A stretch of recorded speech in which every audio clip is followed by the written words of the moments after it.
Sí, cómo no, del texto de Votomor. Bueno, y mira, Nadina, hoy vamos digo, mi idea hoy es cerrar el texto de Portantiero y comenzar a hablar del texto de Votomor, así que sería bárbaro también que las puedas expresar, estas dudas con respecto a las guías y de paso también, porque por ahí le pueden servir a tus compañeros y compañeras. Así que no va a haber ningún problema. Buenísimo, lo vemos hoy. Eh, ¿Cómo andan los grupos que tendrían que exponer? Digamos, no sé si van a exponer los tres el lunes que viene, pero bueno, digamos eso, si no, expondrán dos y el que quede el jueves, digo, para no saturar demasiado una clase, pero bueno, empezaron más o menos a pensar el trabajo, tienen algún tipo de dificultad.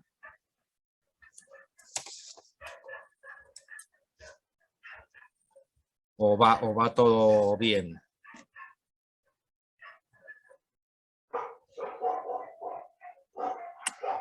Digo, de los grupos que habían quedado en Profe, hacer. Sí, sí Sofía. hago una consulta, específicamente sobre el trabajo.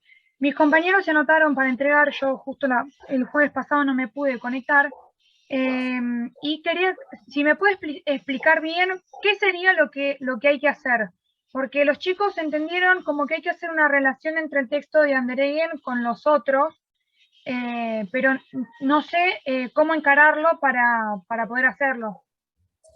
Eh, a ver, la cuestión es esta. Em,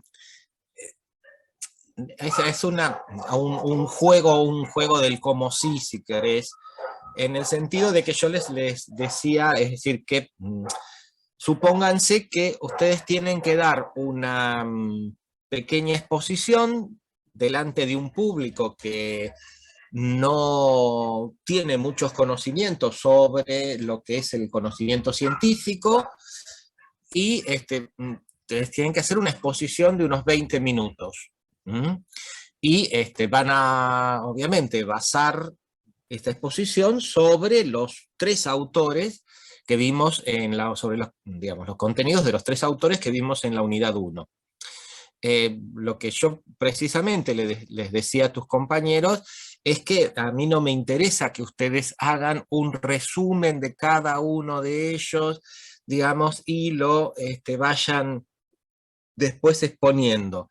Lo que me interesa es que se, que pongan énfasis en las relaciones entre los autores y con un hilo conductor.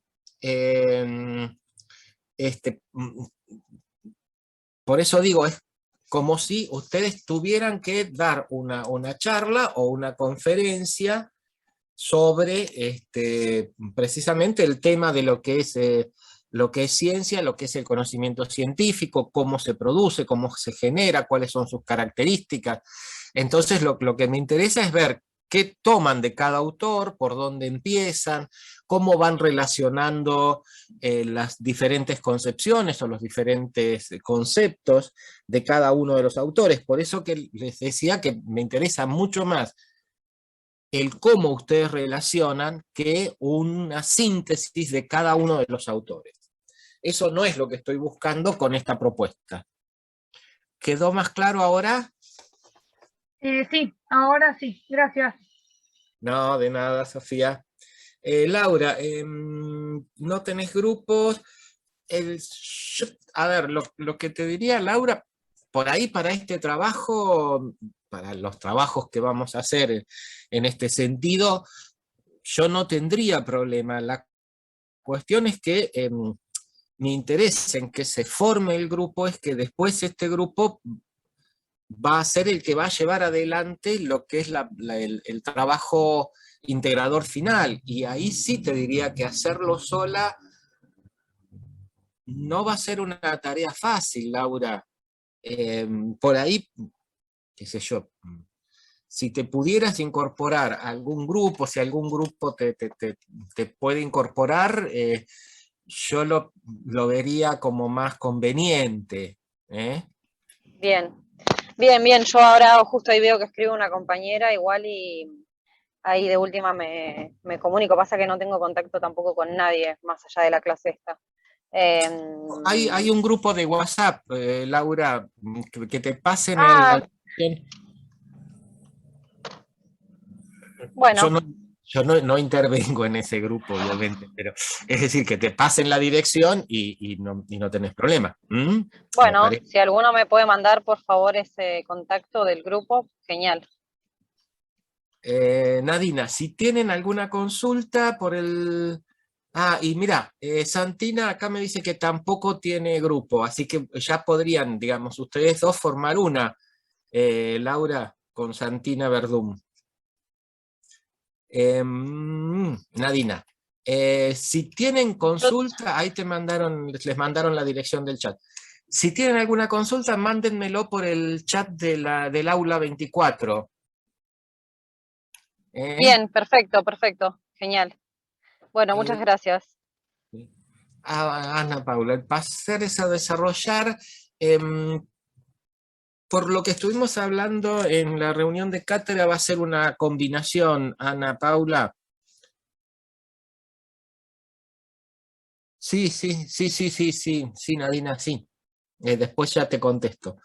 Em, Ana Paula, va a ser una parte del parcial por opción múltiple y otra parte van a tener que desarrollar ustedes. Vamos a hacer una combinación. ¿Está? Bárbaro. Bien. Profe, por favor, grabe la clase. ¿Eh? La clase, si puede grabarla, Uy, por sí, favor. gracias de nuevo, Alma, que yo me olvido, yo soy una... Bueno, ¿dónde estamos? Acá, grabar. Gracias, Fiorella. Listo.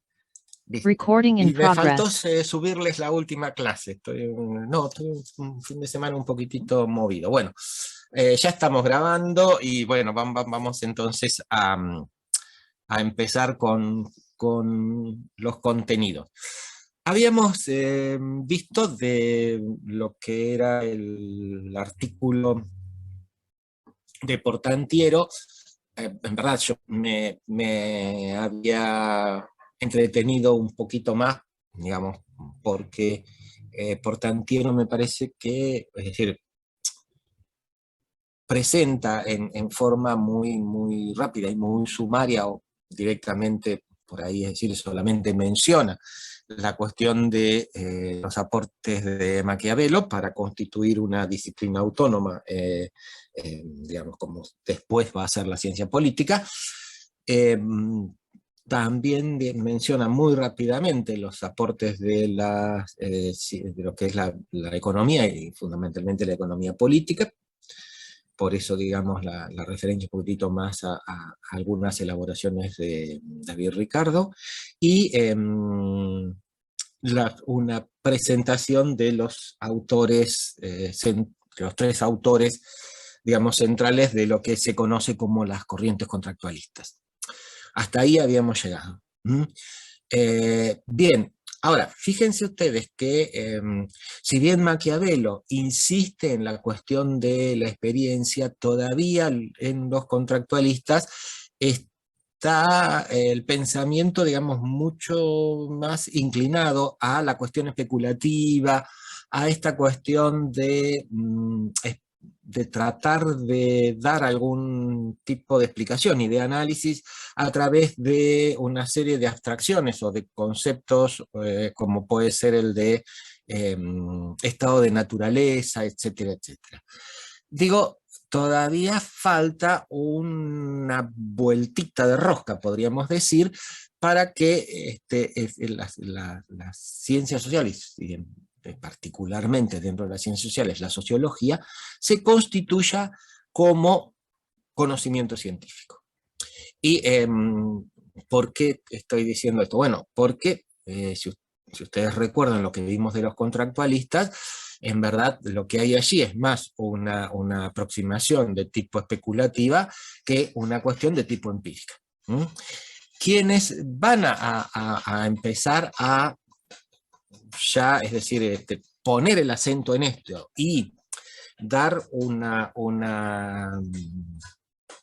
impulso hacia esta cuestión de empezar a ver más qué es lo que nos está pasando dentro de una realidad fáctica, son, digamos, una serie de pensadores que van a elaborar sus concepciones en el siglo XVIII, es decir, alrededor del 1700. Uno de los primeros que van a aparecer, y que lo menciona precisamente Portantiero, es Alexis de Tocqueville. Ustedes saben, Alexis de Tocqueville es un autor que por ahí, cuando se lo menciona, se lo ubica mucho más dentro de lo que puede ser el ámbito de la ciencia política. Es decir, Alexis de Tocqueville es el de la democracia en América, etcétera, etcétera. Por eso, digamos, esta primera orientación. Sin embargo, como bien lo pone de manifiesto Portantiero, si bien Alexis de Tocqueville lo que intenta es ver cuáles son las formas de gobierno y de Estado en los diferentes lugares, enseguida va a señalar algo. Y va a decir, miren, las formas del Estado, las formas de gobierno, no son ajenos de las estructuras de la sociedad. No utiliza el término estructura, pero podríamos traducirlo hoy rápidamente digamos, en esa acepción. Pero él dice, bueno, tiene que ver con las formas de la sociedad. Entonces, sociedades diferentes se van a dar formas de gobierno diferentes. Y fíjense como acá empieza a aparecer otra cosa, es decir, de alguna forma, si ustedes veían el desarrollo de los autores contractualistas, o el desarrollo de lo que puede ser un pensamiento político-social en los pensadores de la Grecia clásica o de la escolástica, prima mucho más la imagen de una sociedad de tipo ideal o de, digamos, de cómo debían ser las sociedades. Alexis de Tocqueville, y de alguna forma hay también en esos autores como la elaboración de lo que puede ser un modelo de sociedad ideal, etcétera, etcétera, que esta práctica va a seguir después, pero ubicada desde otro lugar. Y esto es lo que la diferencia que va a haber con Alexis de Tocqueville, que fíjense, ya lo marcábamos también con Maquiavelo. Maquiavelo dice, bueno, ¿por qué yo voy a hablar de la política? ¿No? Porque voy a hablar de la política desde la cuestión de cómo se hace política, y no de cómo debería ser la política, etcétera, etcétera, que es lo que se había, era la orientación anterior. Bien, Alexis de Tocqueville va a decir esto. Señores, hay diferentes sociedades. Y esto, digo, ténganlo en cuenta, porque esto también después va a ser un punto, digamos, de vista en lo cual va a insistir mucho Emilio Durkheim. Hay sociedades diferentes. Y esto es lo que está también diciendo Alexis de Tocqueville. Está diciendo antes Alexis de Tocqueville. Y también él está diciendo, ojo, digamos, estas sociedades diferentes no solo son diferentes, sino que también dan formas de gobierno, o si ustedes quieren, dan forma al ámbito político también en modalidades diferentes. Nuevamente esto. Y hay otra cuestión que también después lo va a retomar Durkheim, en donde, digamos, Alexis de Tocqueville comienza a poner el acento. Y él dice, bueno, dentro de estas sociedades, o si miramos estas sociedades, o podría decir que, digamos, hay dos formas de solidaridad, entendiendo la solidaridad como aquello que une a las diferentes personas, a las diferentes integrantes o habitantes de una sociedad. Y él dice, hay una solidaridad mecánica y hay una solidaridad orgánica. Solidaridad mecánica en el sentido de que este sentimiento de relación, este sentimiento de identidad, si ustedes quieren, va a surgir a partir de que los individuos hacen más o menos lo mismo. Es decir, no hay muchas actividades diferentes, por lo tanto tampoco hay muchos roles diferentes. Entonces, digamos, la solidaridad, esta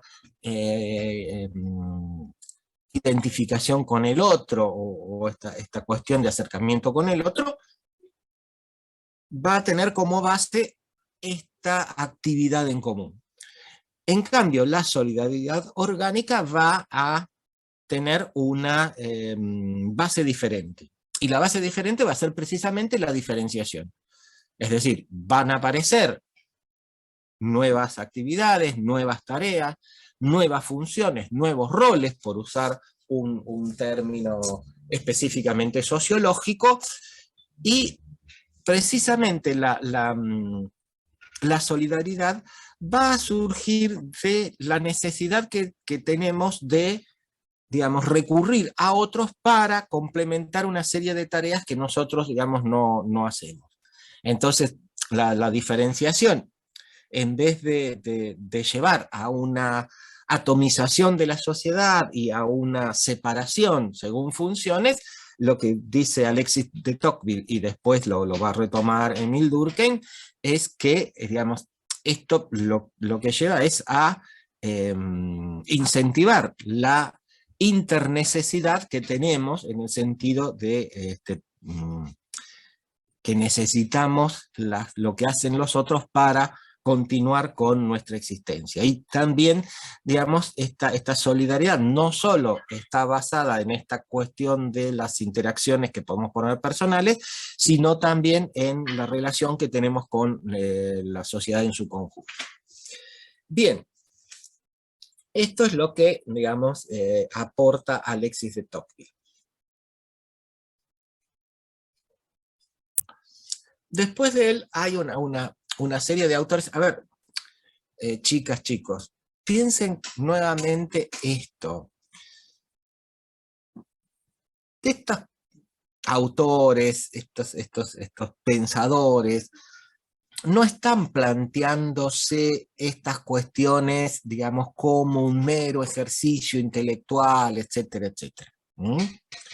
Pensemos, digamos, estamos a fines del 1700, principios del 1800.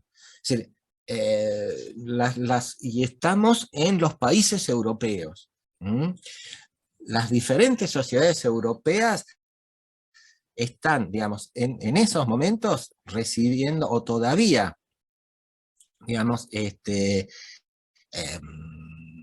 licuando, si se quiere, acomodándose a las consecuencias de dos procesos que fueron centrales y que fueron de alguna forma significativos porque cambiaron las formas de vivir en lo cotidiano y las formas de pensar las sociedades y de pensarse en las sociedades.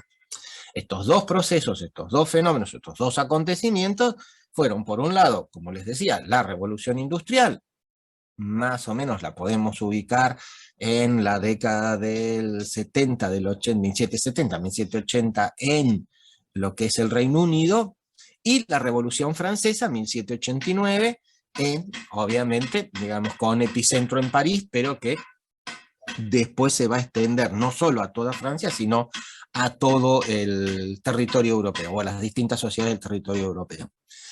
¿Por qué menciono esto? Bueno, porque, digo, ya a fines del 1700, la revolución industrial, ustedes saben, chicas, chicos, qué es lo que instaura un nuevo modelo económico o modo de producción, en términos de Marx, que conocemos como capitalismo. Y la revolución, y acá una aclaración. si uno dice, bueno, la revolución industrial, qué sé yo, es decir, bueno, las consecuencias fueron económicas y la revolución francesa, las consecuencias fueron políticas, lo que hay que agregar que las consecuencias fueron enfáticamente económicas en un lado y enfáticamente políticas en el otro. ¿Por qué digo enfáticamente? Porque la revolución industrial no solo tuvo sus consecuencias o las modificaciones en el plano de lo económico, sino en el plano de lo político, de lo cultural, de lo social, etcétera, etcétera, etcétera. De hecho, surgen nuevos sectores sociales, como las clases sociales, a partir precisamente de esta nueva forma de producir. Y la Revolución Francesa no fue solamente una revolución política, fue también económica, fue social, fue cultural, etcétera, etcétera, etcétera. Es decir, ahora, ¿qué es lo que se retoma de esto? Bueno, el corazón central de la Revolución Francesa fue que la soberanía ya no se instala o no se le adjudica a un dios y por lo tanto de la derivación de un rey, sino que la soberanía va a estar en el pueblo. Y esto cambia los términos de la discusión política, lo mismo que, digamos, una producción al ritmo que toma la revolución industrial, cambia, digamos, los términos de las relaciones económicas.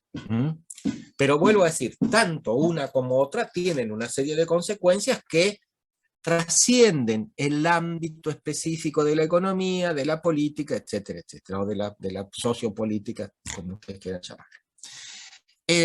Una de las consecuencias de eso es entonces, por un lado, ciertas contradicciones entre lo que proponía la Revolución Francesa como una extensión y una universalización de los derechos políticos de los ciudadanos, y por el otro lado un sistema económico que ya desde esa época, ¿qué es lo que instala? Instala una serie de diferencias y de desigualdades entre los actores económicos.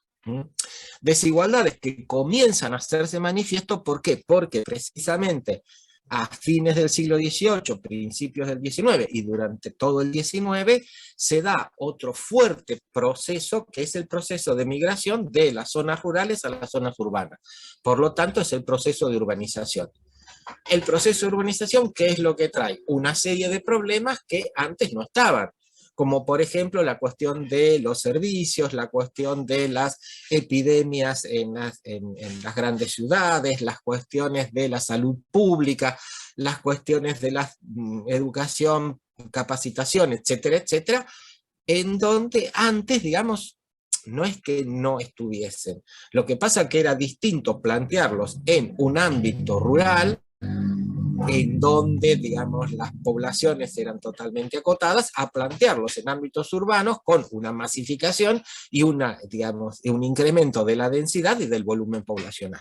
Entonces digo, esto está pasando en el territorio europeo.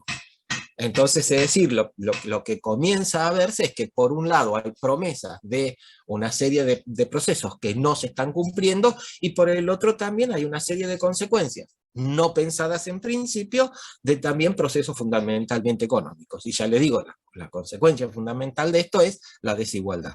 Bien, por eso es que estos autores comienzan a decir, che, acá tenemos que hacer algo, ¿no? Entonces, es decir, ya no pueden tomarse las decisiones, en el caso de las decisiones en lo social, en base a una intuición o a lo que a un tipo se le ocurre. Acá tiene que haber un acercamiento y un acercamiento desde el conocimiento a estas cosas que están pasando y ver un poquitito qué es lo que sí después podemos hacer. Y cómo podemos ir paliando o solucionando esto.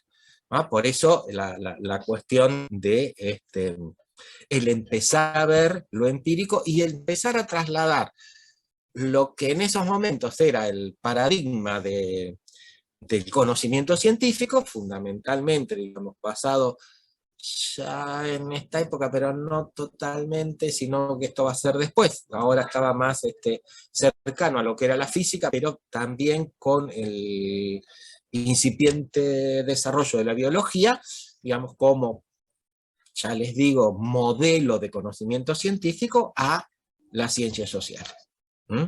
Por eso que ustedes van a ver que tanto Saint-Simon como Comte, e incluso Spencer, que son, digamos, tres de los autores en los que hace hincapié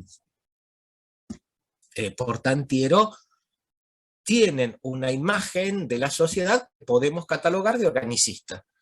Fíjense que los tres, ellos dicen, bueno, acá hay como órganos que, digamos, tiene la sociedad, que, digamos, tienen que funcionar unos, digamos, en relación con los otros, y, digamos, orientados a mantener el todo, digamos, los órganos no tienen una función por sí mismos, sino que la función que tienen es precisamente referida a la totalidad del organismo biológico. Lo mismo piensan con respecto a, digamos, la sociedad. Entonces, digo, en este contexto es que aparecen estos autores. Cronológicamente, después de Alexis de Tocqueville, el que, digamos, interrumpe en la escena europea, fundamentalmente en el ámbito parisino y francés, es un señor que se llamó Claude-Henri de Rouvreau, que lo conocemos más como el Conde de Saint-Simon. Ustedes van, sí, más o menos, es decir, estuvieron viendo el artículo de Portantiero, van a ver que acá hay toda una discusión sobre si hay una serie de concepciones que pertenecen a Saint-Simon o que pertenecen a Augusto Comte, que es, digamos, cronológicamente quien lo sigue, con la cuestión de que para colmo Augusto Comte fue secretario de Saint-Simon durante 7 años, entonces la cuestión es si le robó conceptos, qué sé yo. Bueno, si uno lee a Saint-Simon queda claro que en verdad la mayoría de los conceptos e incluso de las concepciones que después va a desarrollar Augusto Comte ya fueron enunciadas y en algunos casos desarrolladas por Henri de Rouvreau, que es el conde de Saint-Simon, o directamente Saint-Simon, Claude Saint-Simon. Bien, por lo tanto, vamos a empezar por este autor para ir viendo qué es lo que...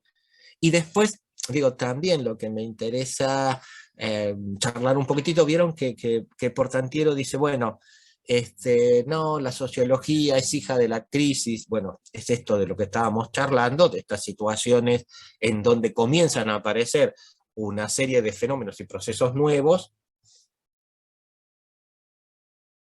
como el de urbanización, producción capitalista, la política basada en la soberanía popular, etcétera, etcétera. Digamos, por eso, digamos, todo esto son situaciones de crisis, y dice, Portantiero, tiene más una respuesta de tipo conservadora.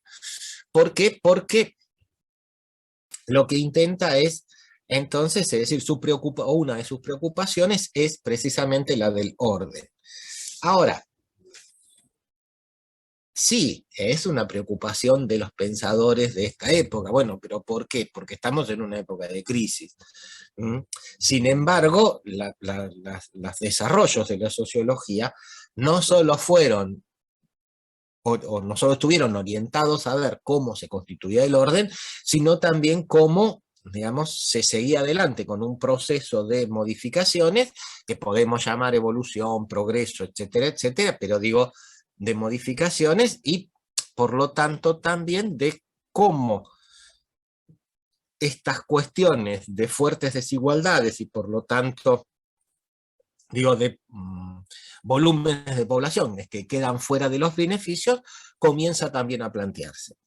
Y digo, esto se ve no solo en el pensamiento de Marx a posteriori, que digamos, vamos a ver si hoy lo empezamos a ver, sino precisamente, y también lo dice Portantiero, en el pensamiento mismo de Saint-Simon, y sobre todo de los discípulos de Saint-Simon. Pero ya está presente esto también en el pensamiento de Saint-Simon. Él dice, bueno, acá hay una cuestión del orden, pero también una cuestión de la evolución, que lleva muchas veces a algunos desarrollos que pueden parecer contradictorios. Si ustedes quieren, bueno, ubiquémonos. Saint-Simon nace en el 1760 y muere en 1825.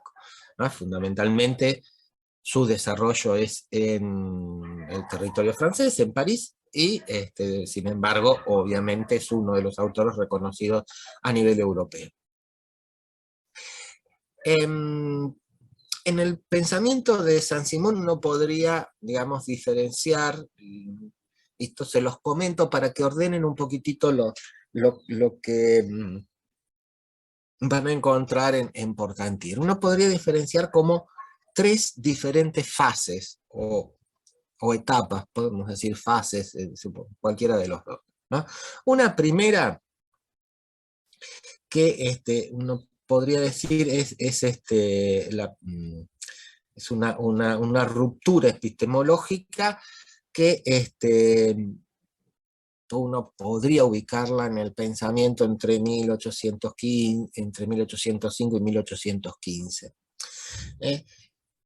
¿En qué se basa esta ruptura epistemológica? Bueno, como les decía, en un primer rasgo, un primer punto de esto es el abandono del saber especulativo, basado fundamentalmente en una crítica a lo existente y centrado en una concepción del deber ser.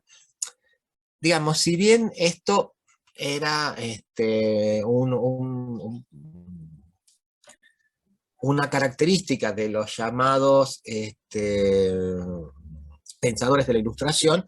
¿Por qué? Porque, digamos, ellos estaban convencidos de que el uso de la razón que se había impuesto recientemente, o que recientemente había tomado el centro del pensamiento, digo, piensen ustedes que el pensamiento teológico todavía uno lo puede encontrar hasta, digamos, avanzado el siglo XIX en la lógica de la mayor parte de las poblaciones, que la razón era, digamos, la base sobre la cual no solo señalar los errores, sino también, es decir, construir una imagen de una sociedad, digamos, más justa, más equilibrada, más armoniosa, etcétera, etcétera.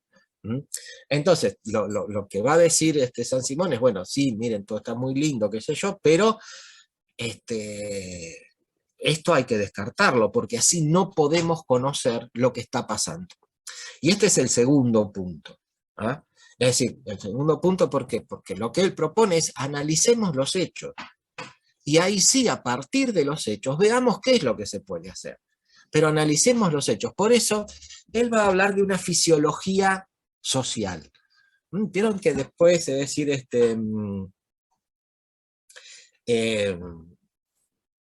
Comte en principio va a hablar de una física social.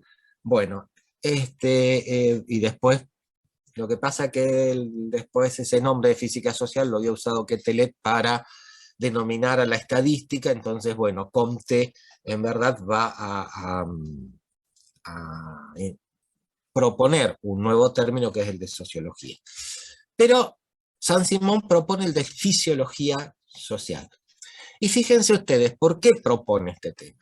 Por un lado, por lo que les decía, esta cuestión de tener detrás de él un paradigma biológico al cual equiparaba lo social, y otra cuestión porque él dice, bueno, en verdad lo que tenemos que hacer es como si fuéramos médicos. Los médicos, digamos, actúan sobre los pacientes a partir de un diagnóstico. Y un diagnóstico que se basa en qué? En los síntomas, en qué es lo que le está pasando al paciente, etcétera, etcétera.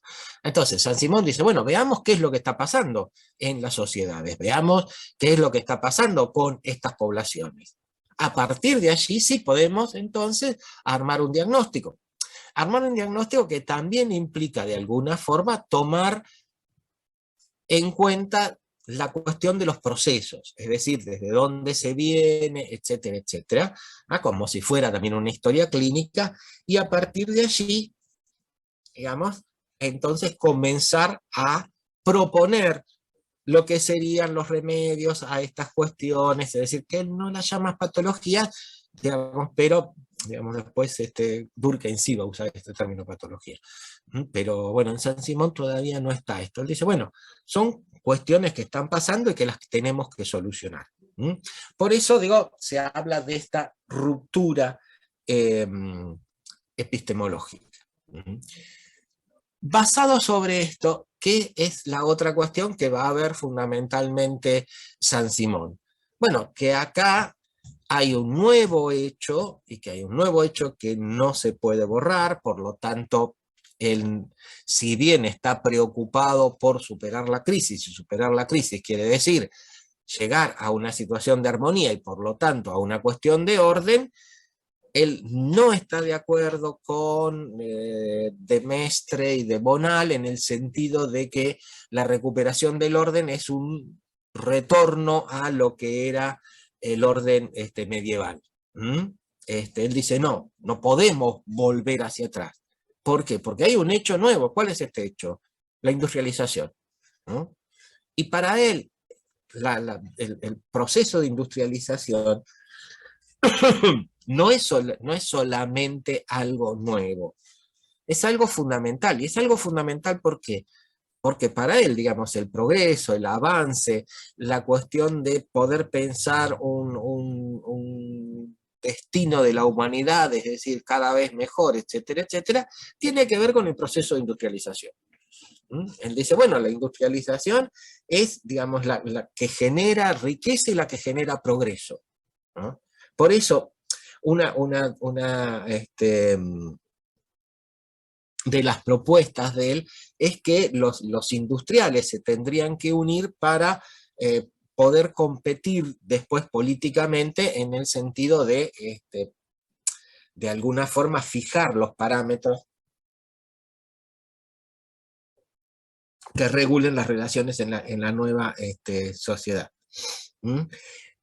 Y también él está diciendo, bueno, en verdad, acá lo que tenemos que hacer es que, digamos, el ordenamiento social, o de alguna forma la modalidad de organización de la sociedad, se ajuste o se adecue un poco a la cuestión de las demandas del proceso de industrialización. Entonces, es decir, por eso que él no está, digamos, él dice, bueno, es imposible volver atrás, no podemos volver a una economía medieval.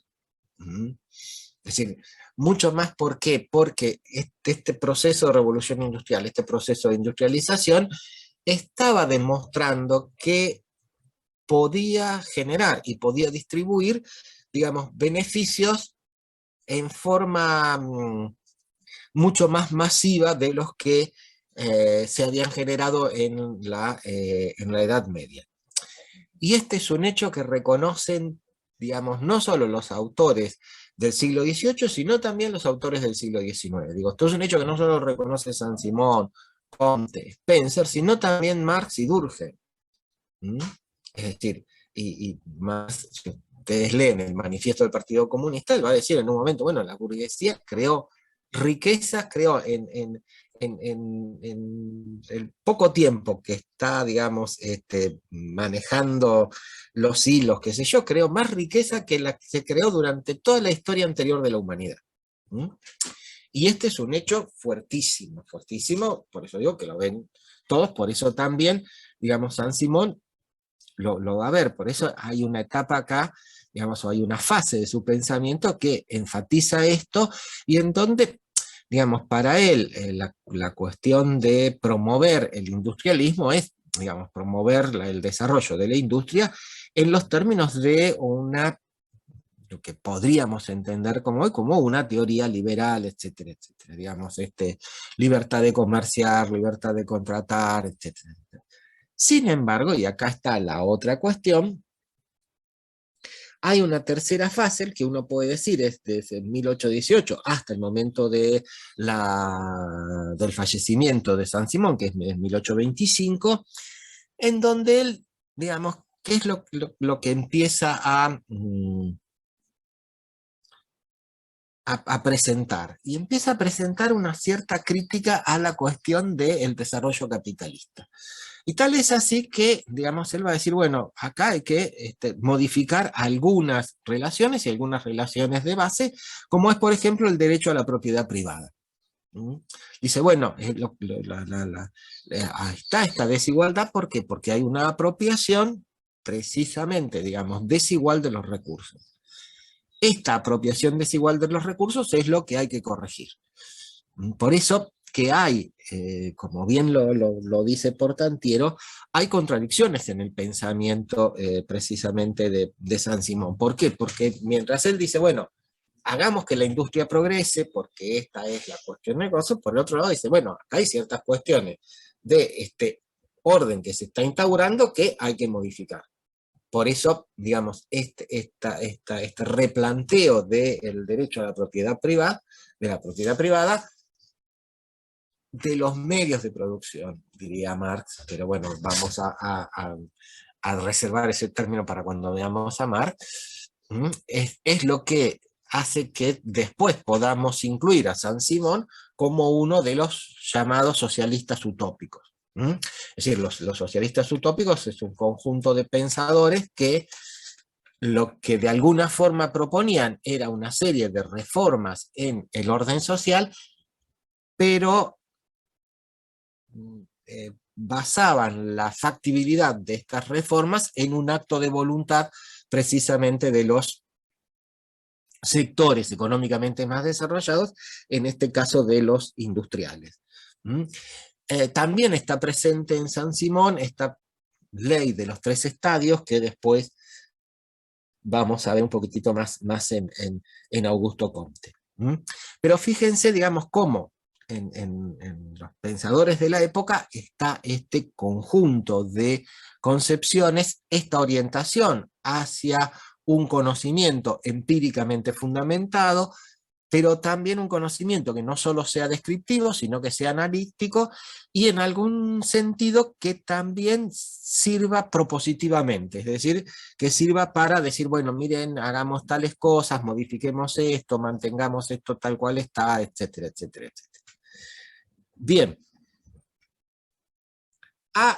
Dentro de la corriente del pensamiento, y continuando Saint-Simon, aparece este señor que es Augusto Comte. Augusto Comte, muchos dicen, es el padre de la sociología, en verdad es el que le da nombre, que es distinto a ser el padre de la sociología.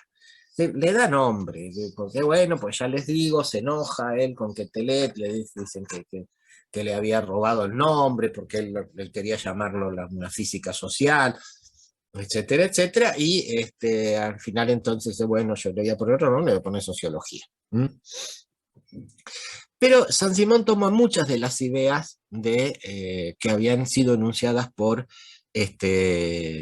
Saint-Simon. Comte, perdón, toma muchas de las ideas que habían sido, y algunas las enfatiza. Hay quienes dicen que Comte en verdad lo que hace es poner el acento en los aspectos conservadores del pensamiento de Saint-Simon y desactivar aquellos que tenían que ver más con una crítica social o con una cuestión más de socialismo utópico, etcétera, etcétera, que sí lo van a tomar otros discípulos de Saint-Simon, porque Comte en un determinado momento, porque se pelea, es decir, él no se considera un discípulo, sino bueno, que dice que él dice que estuvo, Comte va a decir que estuvo bajo la influencia de un saltimbanqui perverso, qué sé yo, y eso fue cuando Saint-Simon lo bancó como secretario privado. Bueno, esto es chumerío conventillo, dejemos la cosa ahí, pues vamos a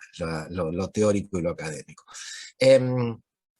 Digamos, una de las donde Comte va a poner énfasis es en esta orientación de ya el conocimiento de lo social hacia la cuestión empírica o fáctica. Ustedes, digamos, yo creo que allá a esta altura pueden asociar tranquilamente el nombre de Augusto Comte a lo que es la corriente del positivismo. La corriente del positivismo en esos años es aquella que más enfatiza o que va a difundir, a generar y a elaborar una concepción y una imagen de ciencia, digamos, fundamentalmente para las ciencias sociales. Esta imagen de ciencia obviamente no va a surgir de la nada, sino que de alguna forma es consolidar lo que les decía, cuál era la concepción de conocimiento científico en la época. Está basado fundamentalmente en la física, aunque ya comienza a influenciar el desarrollo de la biología. Por eso que Augusto Comte va a decir, bueno, el conocimiento de lo social va a ser un conocimiento positivo. ¿No? ¿Positivo en qué sentido? En que va a ser un conocimiento de los hechos, en que va a ser un conocimiento objetivo de los hechos. Él dice, bueno, nosotros podemos, es decir, tener una apreciación objetiva de los hechos. ¿Qué quiere decir una apreciación objetiva de los hechos? Que solamente miramos y captamos y percibimos lo que sucede, sin ningún tipo de interferencia, sin ningún tipo de prejuicios, ni nada por el estilo. Después, como ustedes saben, esto fue bastante discutido y ya no se habla de una objetividad, sino de una subjetividad o de una intersubjetividad. Pero en esos momentos, Comte dice, el conocimiento científico va a ser un conocimiento objetivo. Y un conocimiento que va a estar basado en ¿qué? En la observación. Es decir, ¿qué es lo que hacemos? Observamos los hechos, registramos, volvemos a observar, volvemos a registrar, volvemos a observar, volvemos a registrar, y a partir de allí, ¿qué es lo que podemos establecer? Podemos establecer relaciones. Y estas relaciones en el campo de lo social tienen que ser relaciones universales e invariantes, como en el caso de la física. Es decir, dice, bueno, lo que nosotros establecemos como relaciones acá en París, digamos, la podemos universalizar, lo podemos aplicar en cualquier lugar del mundo. Después vamos a ver que también esto lo relativiza, pero bueno, en esos momentos, ¿qué es lo que dice Augusto Comte? Si la sociología quiere ser una ciencia, tiene que llegar a la formulación de leyes universales e invariantes. Y esto a partir precisamente de la observación. Fíjense cómo se enfatiza esta orientación hacia la cuestión más de tipo, digamos, factual, de tipo empírica, etcétera, etcétera, pero como también al mismo tiempo se está diciendo, ojo, esto no solamente es una descripción, sino acá esto es un acercamiento analítico y un acercamiento, si se quiere, interpretativo. ¿Por qué? Porque no solo observamos los hechos, sino que lo que vamos a hacer es precisamente establecer reglas o establecer leyes de relaciones entre los hechos. Ahora, Comte dice, bueno, ¿por qué esto es posible? Y él dice, bueno, porque en verdad, digamos, el desarrollo de los seres humanos ha llegado a un momento en el cual predomina un tipo de pensamiento que es este pensamiento que podemos llamar positivo o científico. ¿Y por qué, digamos, llega hasta acá? Y esta es la famosa ley de los 3 estadios, que en verdad Comte va a tomar de Saint-Simon, pero que él la va a detallar o la va a ampliar un poquitito más en lo que fue el curso de filosofía positiva. Pues él tiene otra que es el de política positiva. Bueno, ¿qué es lo que él va a decir? Él va a decir que tanto la humanidad o las sociedades es un conjunto, como los individuos en particular, en la evolución del pensamiento pasan por 3 estadios diferentes. Estos 3 estadios son el teológico, el metafísico, él dice teológico ficticio, metafísico o abstracto, y positivo científico. Y este tipo de pensamiento va a primar para explicar, digamos, los hechos y la realidad que los individuos tienen frente a sí. Dice, bueno, la primera forma de explicarse los fenómenos y los procesos que los seres humanos tuvieron, y que tenemos cada uno de nosotros cuando somos niños, etcétera, etcétera, es la cuestión teológica o ficticia. Es decir, lo explicamos a través de una lógica que puede parecer mágica, etcétera, etcétera, o que bien tiene que ver con la influencia de fuerzas suprahumanas o divinas, como por ejemplo todo lo que tiene que ver con la mitología, por ejemplo, grecorromana, que no es la única, está la escandinava, está la irlandesa, está, digamos, la de los pueblos originarios de América Latina, mayas, aztecas, incas, digamos, en todos esos vamos a encontrar mitologías propias o cosmogonías de divinidad. Entonces, esta acción era lo que explicaba la realidad. A ver, para darles un ejemplo, está ahí en la mitología greco-romana, hay un famoso mito que es el mito de Proserpina. Yo se los cuento rápidamente para ver cómo los seres humanos explicaban su realidad en esos momentos. ¿Quién era Proserpina? Proserpina era, digamos, una hija de Zeus o Minerva, o digamos, Palas Atenea, según quieran ponerlo, el nombre griego o latino. Por lo tanto, era una hija de dioses. Es decir, si era una hija de dioses, era en sí misma una diosa, es decir, era hermosísima, con un carácter espectacular, además, es decir, una voz exquisita, cantaba, bailaba, es decir, animaba las reuniones allá en el Monte Olimpo como ninguna otra, qué sé yo. Bueno, entonces, es decir, estaban todos muy contentos. Pero había un señor que también estaba muy contento, pero que le había echado el ojo, que era Vulcano. Vulcano, por otro lado, era el esposo de Venus o Afrodita, bueno, pero eso no importa, es decir, porque los dioses eran muy permitidos. Tanto le gustaba Proserpina a Vulcano que la rapta.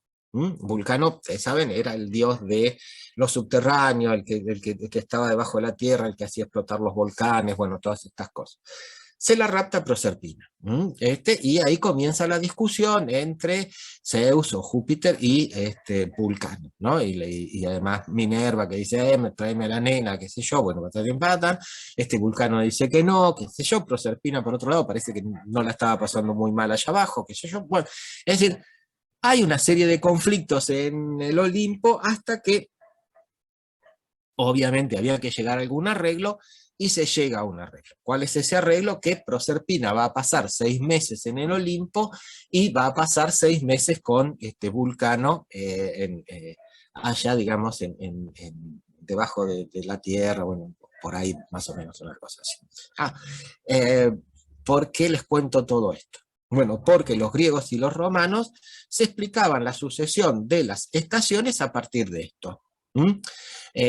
Cuando comenzaba la primavera era que Proserpina había vuelto al Olimpo. Entonces, primavera y verano, que eran, digamos, los meses de mayor luz diurna, en donde el clima era más amable, en donde la gente más salía y se podía recorrer, qué sé yo, eran los meses que Proserpina estaba en el Olimpo. Entonces estaban todos contentos, había jarana, fiesta, Proserpina cantaba, bailaba y todo lo demás. Cuando Proserpina volvía con Vulcano, es decir, empezaba el otoño y después el invierno, hasta que nuevamente la cuestión de la primavera. Fíjense entonces cómo los pueblos se explicaban algo, si se quiere, digamos, tan natural como es la sucesión de las estaciones, a partir precisamente de un pensamiento de tipo teológico, o en este caso mitológico. Bien, lo que dice entonces, pero lo que va a decir también Comte es que en este estadio lo que reinaba era una cuestión de orden, es decir, la sociedad estaba ordenada, si bien en forma un poco autoritaria y todo lo demás, pero bueno, esto estaba de alguna forma acá había un orden primitivo, etcétera, etcétera. Dice, después esto viene el estadio metafísico. El estadio metafísico, los seres humanos empiezan a explicarse su realidad a partir de una serie de entidades abstractas o entelequias, como las llamamos, qué sé yo, la razón, las fuerzas de la naturaleza, el estado de naturaleza, etcétera, etcétera. Y por lo tanto, ¿qué es lo que empieza también? A resquebrajarse ese orden. Sin embargo, hay un avance en la cuestión de la racionalidad. Ya no son cuestiones mágicas, esto tiene que ver con algo que puede ser, digamos, que puede existir, que es una fuerza, pero ya no es una fuerza de la divinidad, sino son cuestiones de las naturalezas, bueno, etcétera, etcétera. Lo que dice Augusto Comte, dice, bueno, en esta etapa es más una etapa disruptiva, es una etapa que, digamos, el estadio teológico tiene como función desarmar, perdón, el estadio metafísico tiene como función desarmar al estadio teológico, hacerlo entrar en crisis. Por eso que el estadio metafísico va a ser un estadio de progreso, pero también de desorden o de conflicto. Y él va a decir, bueno, después de esto viene, digamos, el estadio positivo o científico. Acá ya se terminan las especulaciones, ya no hay entelequias ni nada por el estilo, hay un conocimiento de la realidad natural y de la realidad social, que es un conocimiento científico, asentado en hechos, que puede elaborar leyes, etcétera, etcétera, etcétera. Entonces, digamos, y en este estadio positivo, ¿qué es lo que pasa? Digamos, se acota o se reduce el conflicto y por lo tanto se constituye un nuevo orden social. Fíjense que la preocupación en Comte sí va a estar en cómo se recupera ese orden. La cuestión es que para Comte el orden en el estadio positivo va a estar científicamente fundamentado. Por eso que su imagen de del orden social, de alguna forma, es una imagen, digamos, por un lado autoritaria y por el otro elitista. ¿Por qué estoy diciendo esto? Porque, digamos, Comte también va a tomar de Saint-Simon esta idea de que es la industrialización o el proceso de industrialización la que lleva al progreso de la humanidad. Por lo tanto, él va a decir, bueno, acá hay dos sectores que de alguna forma tienen que ubicarse en la cúspide de la pirámide social, que son, por un lado, los industriales. Cuando él dice industriales, no solo está diciendo a los propietarios de los medios de producción, sino que él también dice, bueno, los industriales son los productores, él está incluyendo también a una especie de élite obrera, que son aquellos, digamos, obreros que son, digamos, más creativos, que pueden innovar en los procedimientos, que pueden innovar en los mecanismos, bueno, en la tecnología, etcétera, etcétera. Dice, bueno, estos son los que tienen que tener el poder. Y otros, ¿quiénes son? Los sabios. Dice, bueno, ¿quiénes son los sabios? Aquellos que van a analizar la realidad, van a descubrir cuáles son las leyes y de ahí en más las van a aplicar. Fíjense que para Comte hay muy poco espacio para lo que hoy podemos llamar libertad de expresión, debate político, etcétera, etcétera, etcétera. Para él, el debate político es un debate puramente administrativo. ¿Por qué? Porque los grandes procesos de la sociedad van a responder a lo que son el conocimiento científico y lo que son el establecimiento de estas leyes, de relaciones entre fenómenos, procesos, etcétera, etcétera. Por eso que él va a decir, bueno, hay dos ramas de la sociología, que es la estática social, que es aquella que va a centrar su mirada en los elementos que dan estabilidad y continuidad a las sociedades, y la dinámica social, que es aquella que va a dar o que va a sentar su mirada en los procesos de cambio, modificación, transformación, etcétera, etcétera. Ahora, estamos hablando entonces, él dice, bueno, aparece un nuevo conocimiento que tiene que hacerse cargo de todo esto, que es la sociología. Y algunos dicen, no, la sociología se ubica en la cúspide de la pirámide porque, digamos, esto está acompañado en Comte con todo también una concepción de cómo es el progreso de las ciencias. Y él dice que las ciencias van apareciendo desde aquellas más abstractas y generales hasta aquellas más particulares y complejas. Él dice, las dos primeras ciencias que aparecen es las matemáticas y la astrología. Después viene la física, perdón, la química y la física y la química, y después viene la biología, y por último aparece la sociología. Pero la sociología no es la ciencia que está en la cúspide, es la última que aparece. Y lo que pasa es que supone el conocimiento de las anteriores. Pero, digo, no es la ciencia rectora, es, si quieren, bueno, el último producto de un desarrollo intelectual de las ciencias, del pensamiento y de la inteligencia de la humanidad. Y por lo tanto, digamos, la sociología pasa a ser una ciencia de la sociedad en su conjunto, si bien Comte la diferencia de la economía, etcétera, etcétera, pero de alguna forma para él la sociología es una ciencia global.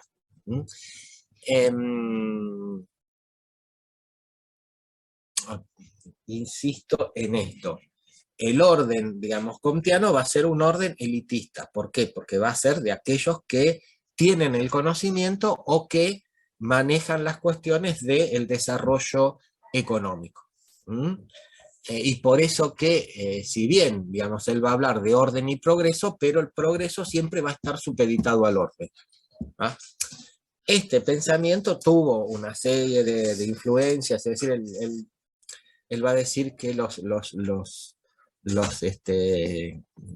que se van a ubicar en las posiciones jerárquicas del dominio de la sociedad van a ser, como les decía, los industriales y los sabios, que van a reemplazar a los guerreros y a los sacerdotes, ¿no? Como formas sobre todo, digamos, el conocimiento científico como forma de suplir a la religión, en tanto no solo creador de vínculos entre los individuos, sino también como la encargada de dar una explicación de qué es lo que pasa en las sociedades, qué es lo que nos pasa como seres humanos, bueno, etcétera, etcétera, etcétera. Bien, son estas dos cosas entonces, insisto, en las que llevan a un planteamiento de una sociedad con un sistema político, digamos, eminentemente elitista. ¿Por qué? Porque ya les digo, el dominio va a ser un dominio científico. ¿Sí? Por lo tanto, son leyes que se aplican, tales como en la biología, en la física, etcétera, etcétera. Bien, hasta ahí Augusto Comte. Me supe explicar, voy hablando muy rápido, necesitan más espacio para preguntas, ¿cómo andan? Bárbaro, Nadina. Bueno, Ariana. Buenísimo, gracias, Carolina. Cualquier cosa me interrumpen por chat, abren los micrófonos, hacen, digamos, no se queden con preguntas o con dudas. Bien. El otro autor que menciona Portantiero y que vamos a ver es precisamente Herbert Spencer. Ya, digamos, si bien Saint-Simon y Comte desarrollan su pensamiento en Francia, fundamentalmente en París, Herbert Spencer no va a llevar, digamos, su actividad y su accionar se va a centrar fundamentalmente en el Reino Unido. Herbert Spencer nace en 1820, fallece en 1903.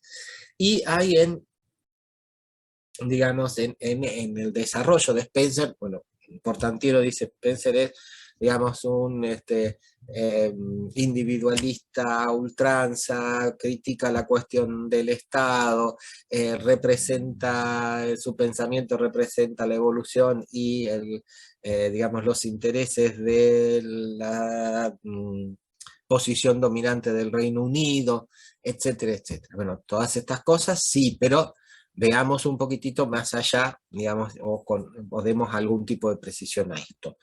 En el pensamiento de Herbert Spencer uno podría decir o podría señalar que hay como dos ideas centrales.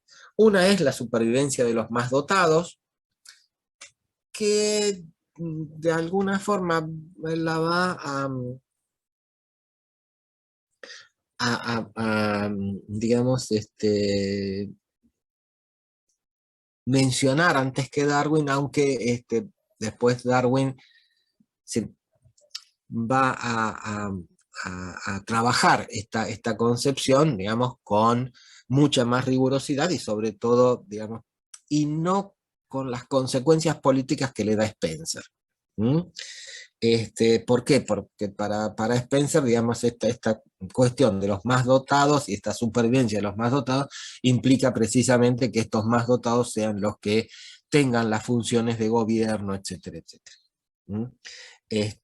Pero bueno, acá hay una idea de que no todo el mundo sobrevive, hay que tener determinadas capacidades, si ustedes quieren, o saberes o condiciones para precisamente sobrevivir.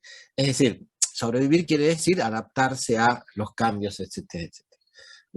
Y la otra es que, digamos, acá hay una preeminencia de la libertad personal sobre cualquier otro punto de consideración, ¿no? Digamos, esta libertad personal para Spencer no tiene que estar limitada por nada ni por nadie.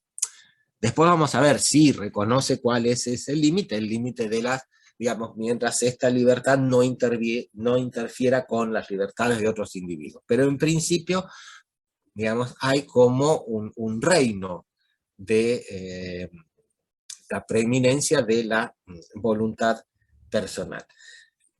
Y hay después una serie de principios que uno los puede ver en el libro de él, que es la Social Statics, es decir, o estática social, etcétera, etcétera, como ustedes quieran traducirlo, pero bueno, que es uno de los primeros libros. Sí, a ver, Spencer va a escribir sobre biología, física, psicología, sociología, economía, es decir, si bien no le van a reconocer, digamos, una igual autoridad en cada una de estas cuestiones, él, digamos, va a incursionar en cada una de ellas. Digamos, en algunos lados les van a pegar bastante, es decir, le van a decir que es un bruto, qué sé yo, pero bueno, él escribe sobre todo un poco. Una de las cuestiones que va a escribir es sobre, digamos, incluso tiene 3 o 4 textos sobre sociología, y en el Social Static podemos encontrar algunos puntos principales de su pensamiento. Uno de los puntos principales, como les decía, es que todo hombre tiene la libertad para hacer lo que desea, siempre y cuando no interfiera, digamos, o no infrinja la igual libertad de cualquiera de los otros individuos. Este predominio de la libertad implica también que las funciones del Estado, que el Estado, digamos, tiene que intervenir lo mínimo posible. De hecho, otro de los textos de él es Man versus State, es el hombre contra el Estado, en donde, ¿qué es lo que él dice? Él dice, bueno, que las funciones del Estado tienen que reducirse a deberes políticos domésticos, es decir, un poquitito, qué sé yo, arreglar las calles, dotarnos de agua y luz, y bueno, qué sé yo, de estas cosas, un poquitito de salud pública, esas cosas, pero digamos, Esos son lo que él entiende por los deberes políticos domésticos, y fundamentalmente la función del Estado va a estar en defendernos de la agresión de otros estados, es decir, una cuestión más tipo, si se quiere, militar, o de cuestión de defensa del territorio y defensa de las relaciones y de las formas de vida de cada sociedad. Y el tercer punto va a ser, digamos, que el rasgo fundamental es la adaptabilidad de los individuos a los cambios.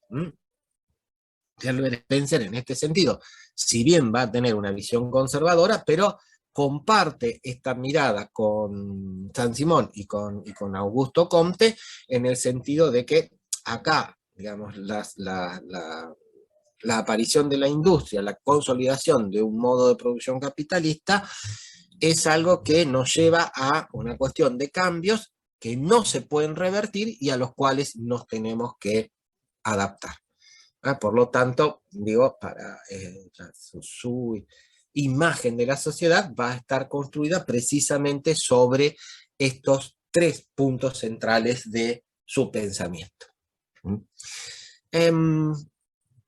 En Portantiero hay otros dos autores, que son Tenis y Simmel, que yo no los voy a trabajar ahora porque me parece más adecuado trabajarlos cuando veamos Weber. Pero, digo, no, con esto quiero decir, no se preocupen porque no los trabajamos ahora. No quiere decir que no los vamos a trabajar, sino que prefiero trabajarlos en relación a la elaboración y la asociación o lo que resulta como pensamiento precursor, el de estos autores, con respecto a la elaboración conceptual weberiana. Bien, hasta aquí la cuestión de Portantiero. ¿Hay preguntas? ¿Quieren que retome algo?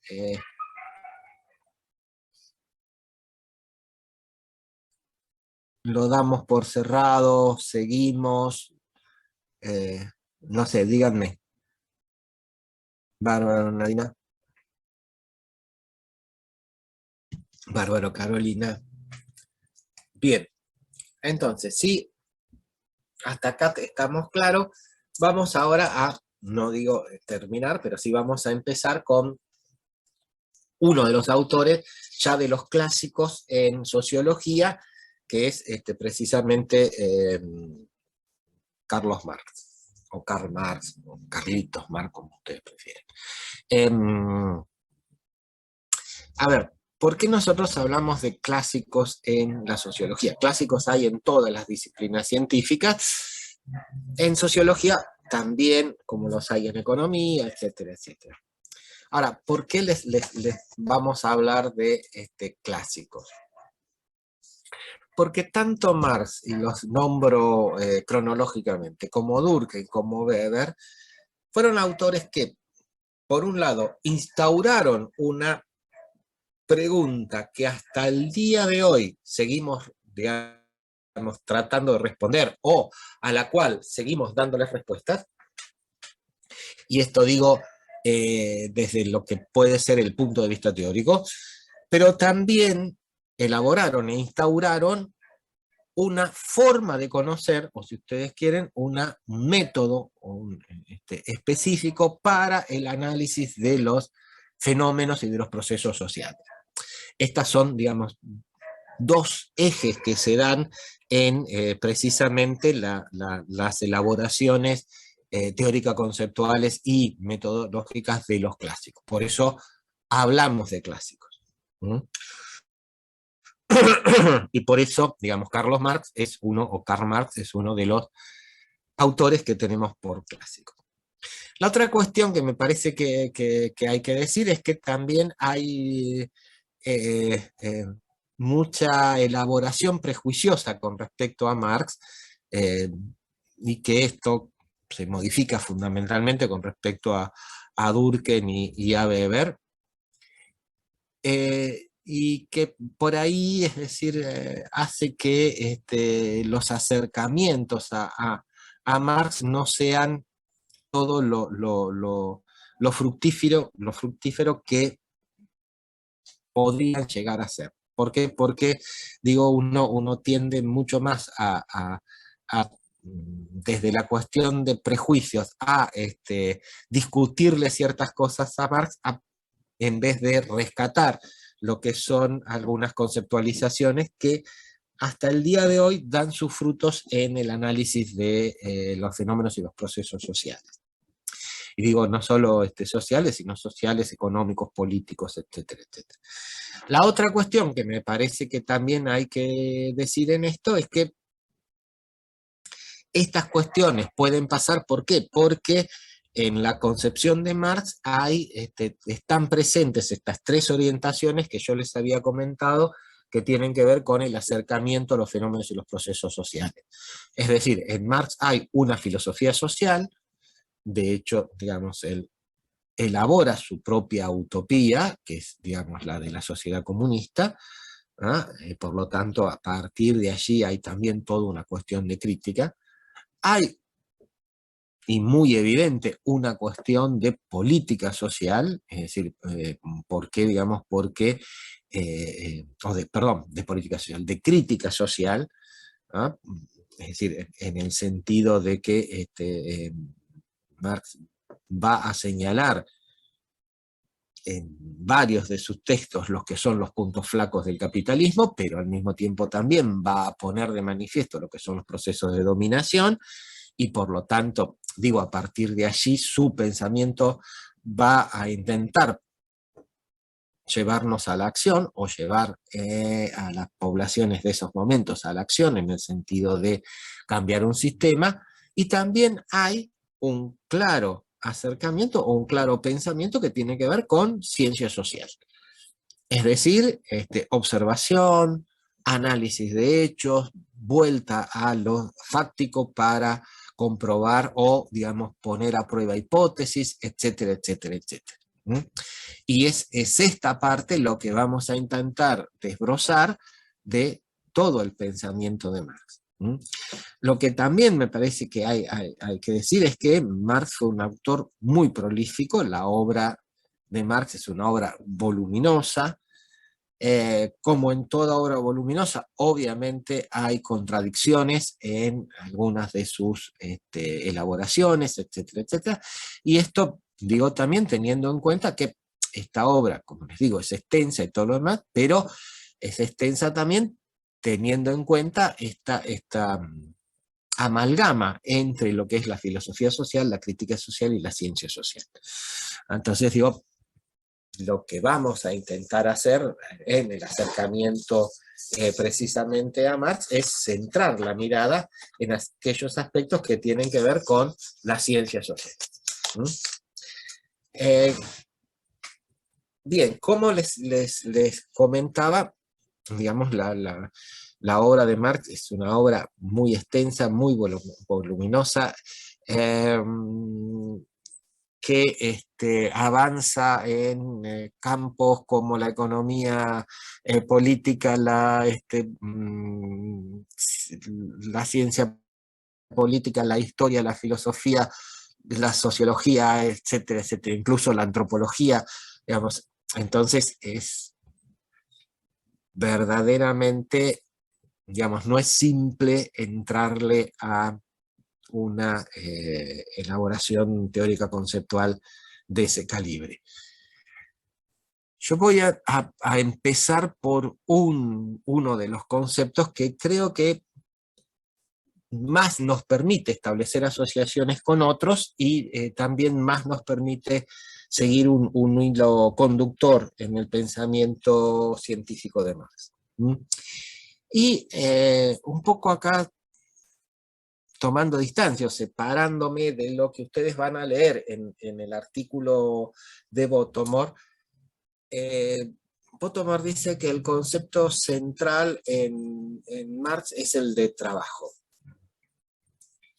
Yo reconozco la autoridad que tiene Bottomore con respecto a eso, pero desde mi perspectiva, el concepto central en Marx es el concepto de relación social.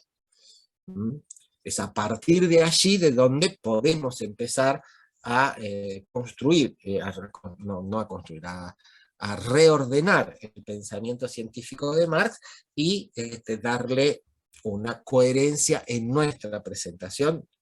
Y esto quiero decir, el pensamiento de Marx está expresado por él mismo en forma muy coherente. No necesitamos nosotros agregarle coherencia.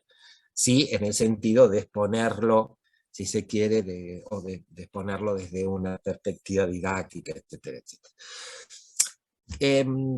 Y acá hay una cuestión, digamos, ¿qué son para Marx las relaciones sociales? Las relaciones sociales para Marx son como moldes, modelos en las cuales los individuos entramos. Quiere decir que las relaciones sociales, encontramos como un concepto o la relación social. A ver, Nadina, no va a haber una pregunta de cuál es el concepto central en Marx. Digo, no es algo que ustedes van a tener que decidir en una evaluación parcial ni nada por el estilo. Eso después véanlo ustedes, es decir, y esto es algo que, digamos, ya les digo, va a ser una decisión personal de ustedes. Después que lean a Bottomore y después, bueno, de que escuchen y tomen esto como o hagan apuntes sobre lo que yo voy a decirles. Tampoco es mi intención una cuestión de polemizar, sino de, ya te digo, ordenar una exposición que tiene un carácter más didáctico que de confrontación o de discusión sobre la interpretación de la obra de Marx. Yo, ¿por qué? Ahora, digamos, les voy a comentar el por qué para mí es el concepto y no el de trabajo. Y lo primero que les decía es, bárbaro, es que, digamos, para las relaciones son esto, es decir, es algo que está por fuera de nosotros, en los cuales nosotros entramos. Después van a ver que esta cuestión de externalidad, esta cuestión de objetividad, también va a estar presente en la concepción de Durkheim de hecho social, y también va a estar presente en la concepción de Weber de acción social. Como que hay una serie de patrones, de reglas, o patrones de conducta, de reglas, que nos regulan las relaciones y que nos hacen entrar en determinada modalidad de relaciones sociales. Por lo tanto, digo, y esto además, ¿por qué? Porque para Marx la sociedad no es un conjunto de individuos, ni es un conjunto de fenómenos, ni nada por el estilo, sino que es un conjunto de relaciones sociales. Por eso esta cuestión también, digamos, del dinamismo de los órdenes sociales, de las estructuras sociales, etcétera, etcétera. Ahora bien, relaciones sociales hay, digamos, no digo infinitas, pero sí muchas, variadas, etcétera, etcétera. La cuestión entonces es por dónde, digamos, cuáles son las que vamos a contemplar en forma relevante, en forma significativa. Es decir, la pregunta es, digamos, precisamente cuáles son las relaciones sociales sobre las cuales comenzar un análisis de los fenómenos y de los procesos sociales. Y en este sentido, Marx, y acá, digamos, vale la pena también retomar la aclaración que hace Bottomore en una llamada a pie de página, que cuando decimos Marx, también muchas veces, ¿verdad?, tendríamos que decir Marx y Engels. Porque Engels fue, digamos, un amigo y un colaborador de Marx, y de hecho también durante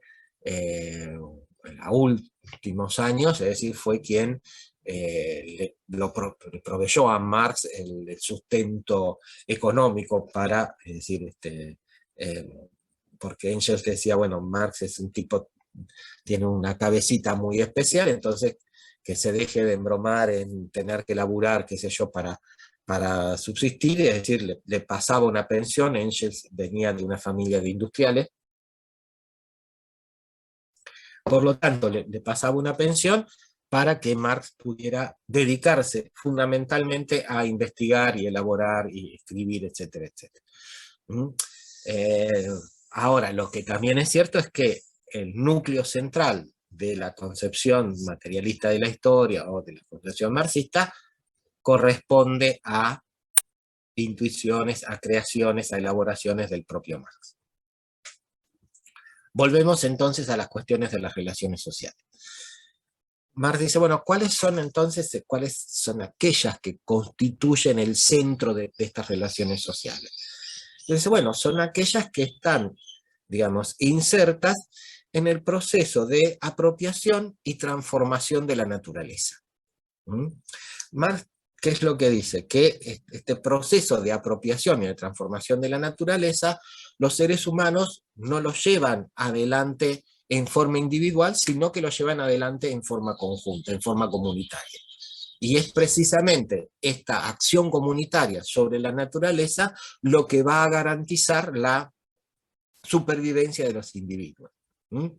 Esto tiene que ver con toda una serie de estudios que, digamos, Marx va a hacer con respecto a las comunidades primitivas, bueno, pero él va a decir, lo central, las relaciones sociales, digamos, centrales son estas, las que están referidas al proceso de apropiación y transformación de la naturaleza. ¿De qué estamos hablando cuando hablamos de apropiación y transformación de la naturaleza? Bueno, ¿qué quiere decir apropiación de la naturaleza? Y bueno, a ver, el recolectar una mandarina y comérsela. Digamos, bueno, esto es apropiación de la naturaleza. ¿Qué es transformación de la naturaleza? Digamos, sembrar una semillita de trigo, cosecharla, molerla, hacer harina y hacer pan. Ahí transformamos la naturaleza. Ahora, si nosotros traducimos esto en términos más contemporáneos, al hablar del proceso de apropiación y transformación de la naturaleza, ¿de qué estamos hablando? Del proceso de producción. Por eso que Marx dice, bueno, las relaciones sociales centrales son las relaciones sociales que están, digamos, o que se desarrollan en el proceso de producción de los seres humanos. Claro, son las relaciones de producción, Nadina. Ahí es donde apunta Marx. Por eso que después vamos a ver, digamos, como bien señala Bottomor, dice, bueno, la visión de Marx es una visión materialista de la historia. Porque él dice, bueno, la historia, eso después tiene la polémica es con Hegel. Hegel decía, bueno, la historia de la humanidad es la historia de las ideas de la humanidad. Marx dice, no, la historia de la humanidad es, digamos, la historia de lo que los seres humanos hicieron, y después lo que pensaron. Sí, Nadina, ¿qué querías decir? Yo, profe, tenía, viste, una consulta con la guía y para irme orientando.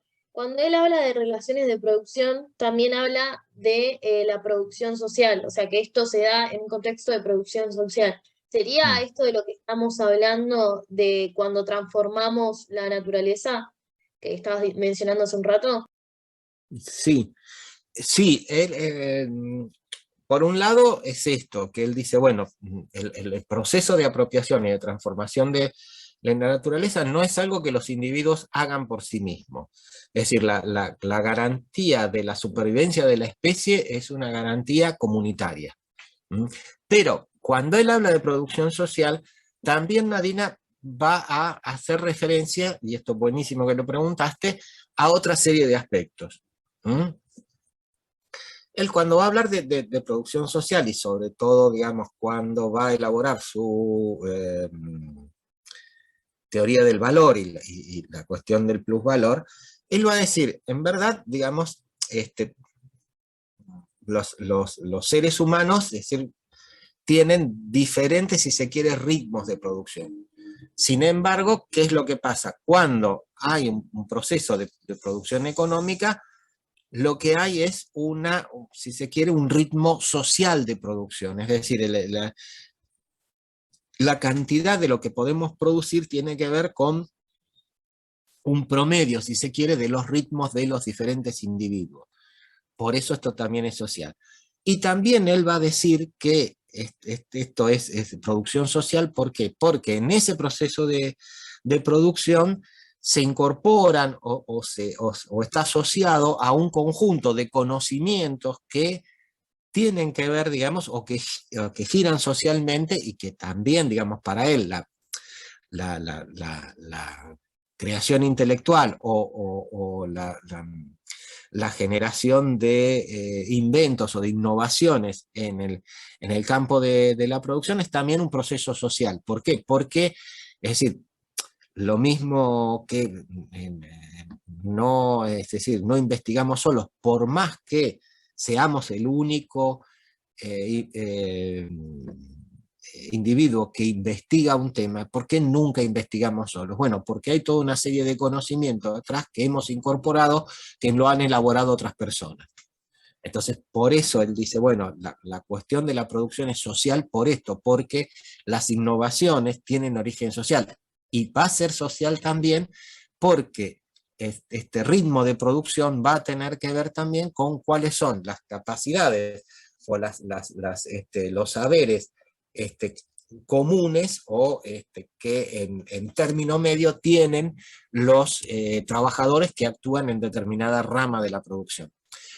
Por todo esto, él va a decir que acá, digamos que la producción es siempre una producción de tipo social, ¿no? Hay una serie de aspectos que están asociados a este término de producción social. Por eso él habla, y las relaciones sociales de producción tienen que ver, digamos, precisamente con eso.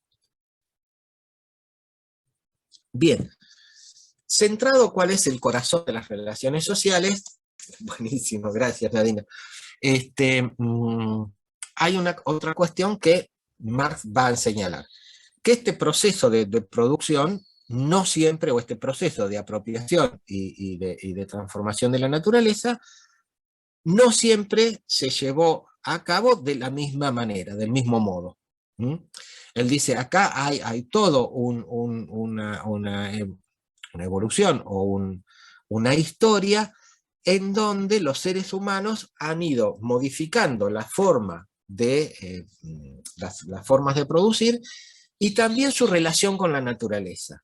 Dice, desde los primeros pasos en donde los seres humanos eran muy dependientes de la naturaleza, hasta, piensen que él, digamos, escribe en el siglo XIX, Marx muere en 1883, digamos, hasta la actualidad, en donde los seres humanos cada vez consiguen, digamos, llevar adelante su existencia con mayores grados de autonomía con respecto a la naturaleza.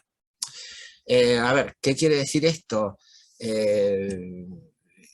Si en las comunidades primitivas, para, es decir, asegurar el alimento había que ir y salir a cazar o a pescar, qué sé yo, y si no había animales ni había peces, generalmente se comía poco. Hoy, dice Marx, bueno, no, es decir, hoy tenemos, qué sé yo, la carne que vamos a la carnicería, el coso, es decir, esto... sí en la vida en comunidad, es decir, en las comunidades primitivas y hasta en la Edad Media, cuando se ponía el sol, se iban todos a dormir porque no se podía hacer otra cosa, es decir, hoy, en la época de Marx, era totalmente distinto, hay energía eléctrica, etc. Entonces, a esto está diciendo Marx, ¿no? Es este proceso de producción el que hace que entonces los seres humanos puedan ir consiguiendo mayores grados de autonomía con respecto a la naturaleza. Por lo tanto, el proceso de producción no siempre fue el mismo. Esta cuestión de que no es el mismo, Marx lo va a reflejar en un concepto que son los modos de producción. Marx va a diferenciar en verdad, digamos, 4 modos de producción para Occidente y otro que él va a decir va a ser propio de Oriente. Sí, va a diferenciar 4 y va a pronosticar un quinto para Occidente, y para después todo el mundo. Va a decir, ¿cuáles son los modos de producción? Va a decir, bueno, es la comunidad primitiva, la sociedad esclavista, la sociedad feudal, la sociedad capitalista, y él dice, bueno, y después va a venir la sociedad comunista o la sociedad socialista, etcétera, etcétera, etcétera.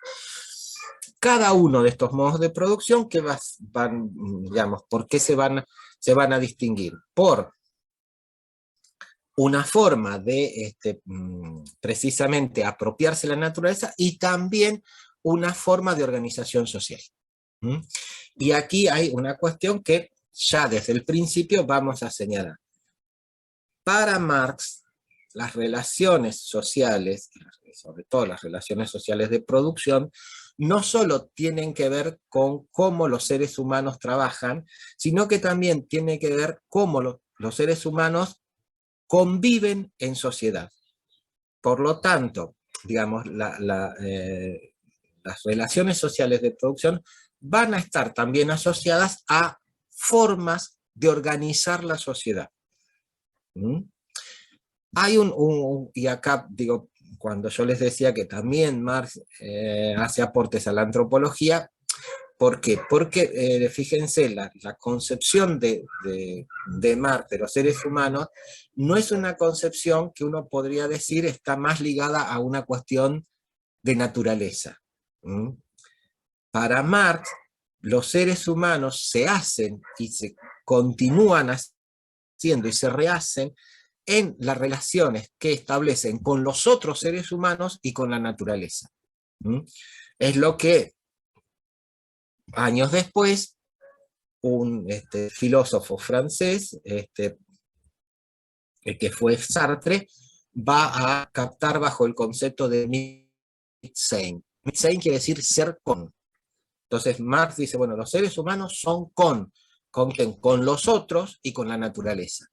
Por lo tanto, en lo que está diciendo acá no hay una concepción de los seres humanos de tipo una naturaleza fija, inmutable, etcétera, etcétera.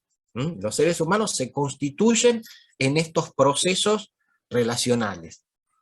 Y esto, fíjense que, digamos, marca toda una línea desde una perspectiva también científica, etcétera, etcétera.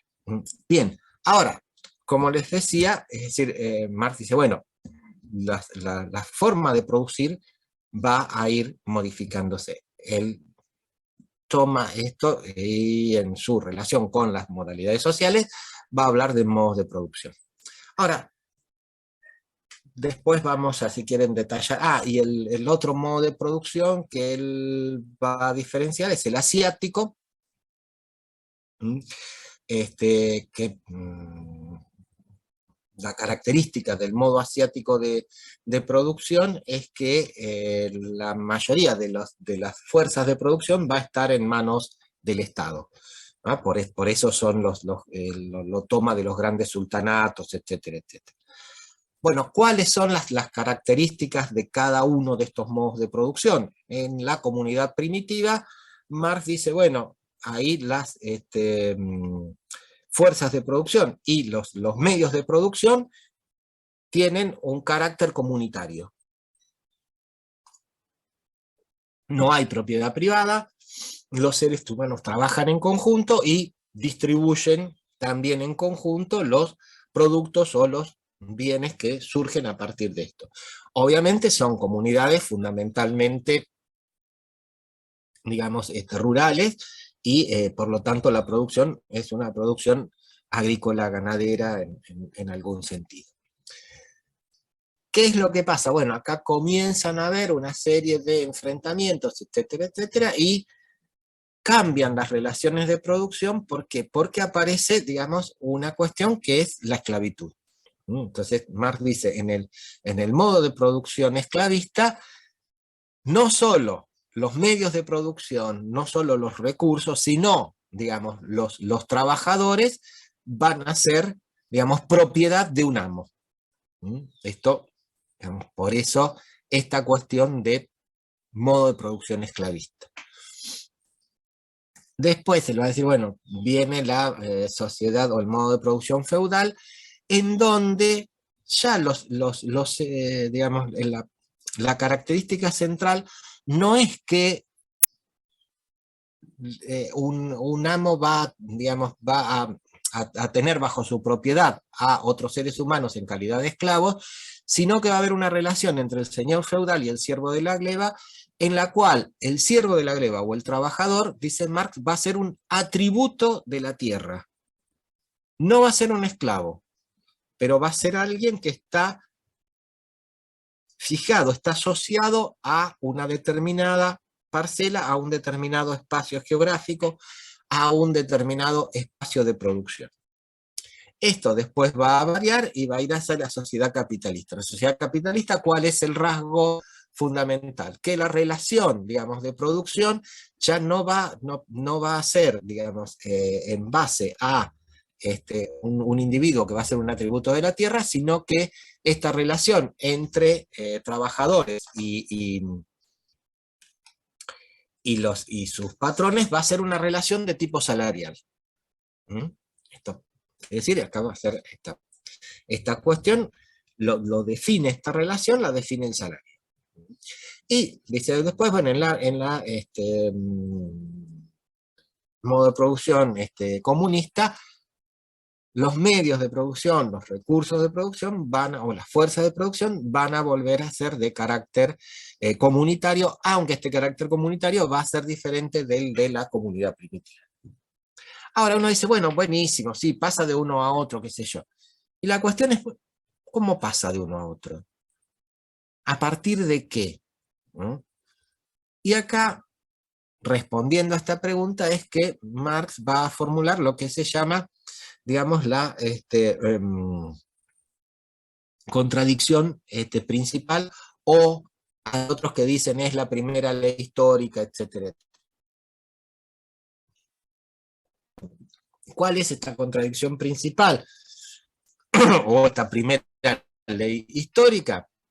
Y Marx dice, bueno, acá, digamos, va a haber un momento en que el desarrollo de las fuerzas de producción va a entrar en contradicción con las relaciones sociales de producción y las va a presionar para modificarlas. Esto está en el texto de Bottomore. Presten atención porque Bottomore lo dice muy al pasar, pero yo por eso quise empezar por acá. ¿Por qué? Porque este es un punto central en la concepción de Marx. A ver, ¿qué son las fuerzas productivas para Marx? Bueno, las fuerzas productivas son, digamos, todo aquello que obviamente tiene que ver con la producción. Es decir, por un lado, la cuestión de las materias primas disponibles. Por el otro, la cuestión de los medios de transporte o no que existen para llevarlas. Por el otro lado, las fuentes de energía que se pueden usar en el proceso de producción. Por el otro lado, el desarrollo tecnológico o las diferentes, digamos, modalidades maquinarias que se pueden aplicar en el proceso de producción. Todo esto son, digamos, fuerzas de producción. ¿Qué es lo que dice Marx? Estas fuerzas de producción en algún momento van a estar en una relación de armonía con las relaciones de producción y en el otro momento van a entrar en contradicción. Después vamos a ver la cuestión de la contradicción. Momentáneamente tomémoslo como una cuestión, digamos, que pueden ustedes traducir como conflicto, pero que no sería exactamente eso. ¿Con qué va a entrar en contradicción? Con las relaciones sociales de producción. Y va a presionar para modificarla. Por eso él dice, bueno, él va a estudiar esto fundamentalmente en el pasaje del feudalismo al capitalismo, y va a decir, bueno, acá empezaron a haber una serie de modificaciones que, ¿qué es lo que llevaron? A que el individuo fijado en la tierra, fíjense que él decía, el siervo de la gleba es un atributo de la tierra, comenzara a resultar ineficiente para llevar adelante este proceso de producción. Y entonces se modificaron estas relaciones de producción. Con un agregado que él va a decir, bueno, que después lo vamos a ver, yo se los menciono, después lo voy a retomar. Él dice, en el capitalismo es el único modo de producción en el cual la obligación a vender la fuerza de trabajo o a trabajar responde a fundamentos típicamente o específicamente económicos y no extraeconómicos.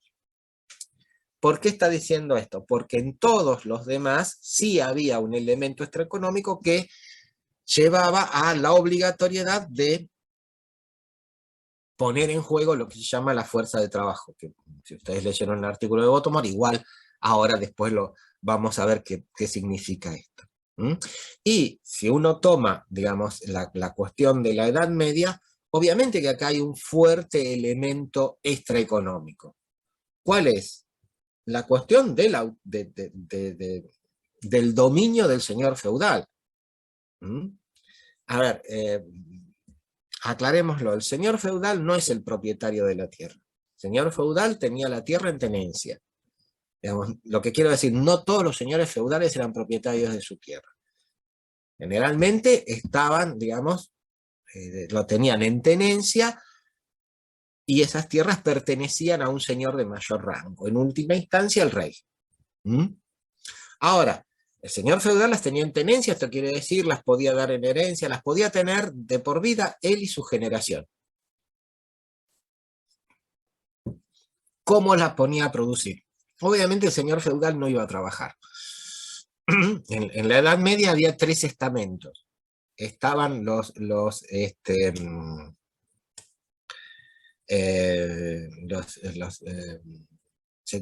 bellatores, que eran los señores feudales, que bellatores no es que eran bonitos, sino que se dedicaban a la guerra, por el viene de Bellium.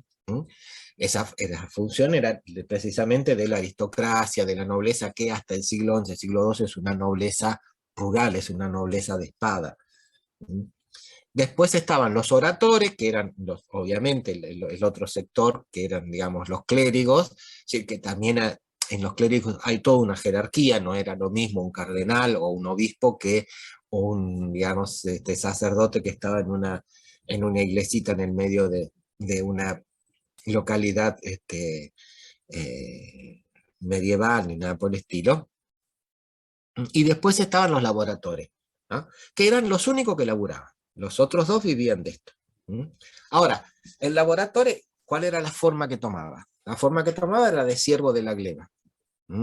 La gleba, que era una porción del territorio que el señor, digamos, le daba para que la explotase. En el feudo había una división entre lo que era la heredad del señor, que eran, digamos, las tierras que generalmente estaban cerca del castillo, que tenían que ser trabajadas por los siervos de la gleba, es decir, eran las tierras que primero se araban, que primero se cosechaban, eran los animales que, en el caso de las vacas primero se ordeñaban, en el caso de las ovejas primero se esquilaban, etcétera, etcétera. Y después el siervo de la gleba tenía sus parcelas, que en un momento fueron 3 porque había una rotación trienal de los cultivos, toda una cuestión ahí que no voy a entrar ahora en detalle. Pero, digo, y de esas parcelas, de lo que se producía en esas parcelas, la mayor parte iba al señor, una parte iba a la iglesia, que era el diezmo, y otra parte se la quedaba el siervo de la gleba. Ahora, si el siervo de la gleba quería abandonar su parcela, no lo podía hacer. Estaba obligado digamos, por el convenio, por las relaciones con el señor feudal. Es más, si un siervo de la gleba quería ir a un feudo vecino, tenía que pedirle permiso al señor feudal.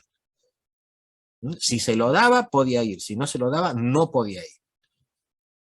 Y esto era así, era, digamos, uno decía, bueno, pero el siervo se escapaba. Sí, el siervo se escapaba, y el señor lo traía a la oreja, lo surtía a garrotazos y lo ponía en cana, y después lo ponía de nuevo a laburar, en peores condiciones. Entonces digo, por eso Marx dice, el siervo de la gleba es un atributo de la tierra.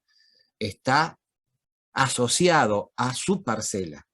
Obviamente que también la puede dejar en herencia, etcétera, etcétera, siempre y cuando también el señor feudal esté de acuerdo.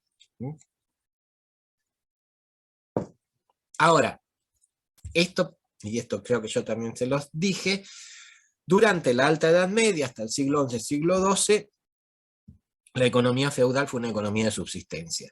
Digamos, había que producir para alimentar a la gente del feudo. A partir de allí comienza otra cosa, comienza, es decir, después de la primera cruzada se recupera el mar Mediterráneo y se intensifica la cuestión del comercio. A partir de allí aparece una nueva exigencia, que es que, digamos, y aparece una nueva exigencia fundamentalmente para los sectores, digamos, de los señores feudales. ¿Por qué? Bueno, porque hay más mercancía, porque, es decir, chicas, chicos, los banqueros aparecen recién en el siglo XII, la extensión del uso de la moneda es también a partir del siglo XI, siglo XII. Antes de eso, el intercambio era un intercambio por trueque, porque era muy escaso el intercambio que había. Entonces, digo, toda esta cuestión del comercio, la aparición de las ferias, la aparición de monedas, ¿qué es lo que hace? Que los señores feudales necesitan generar un excedente. ¿Por qué necesitan generar un excedente? Bueno, porque quieren empezar a consumir estas cuestiones que vienen de otro lado. Al mismo tiempo, hay todo un proceso, ustedes lo ven, siglo XI, siglo XII, siglo XIII, que van modificando, digamos, los instrumentos de labranza en los campos. Se modifican las formas de uncir a los animales. Antes al buey se lo ataba del cuello, entonces, es decir, pobre buey, es decir, empujaba, se ahorcaba, paraba, el tipo le pegaba un latigazo, el buey daba 2 pasos más, se volvió a ahorcar, etcétera, etcétera. Entonces empiezan todos unos arneses que en vez de estar agarrados del cuello, están agarrados del pecho. Esto hace que los bueyes vayan más rápido, pero también hace que después se puedan utilizar los caballos. Se comienza, digamos, con el arado mancera, que fue toda una innovación, que era hacían un solo surco, hasta que después comienzan, digamos, los arados con las cuestiones de hierro y todo lo demás, y por lo tanto ya no se hace un solo surco por vez, sino que se hace más.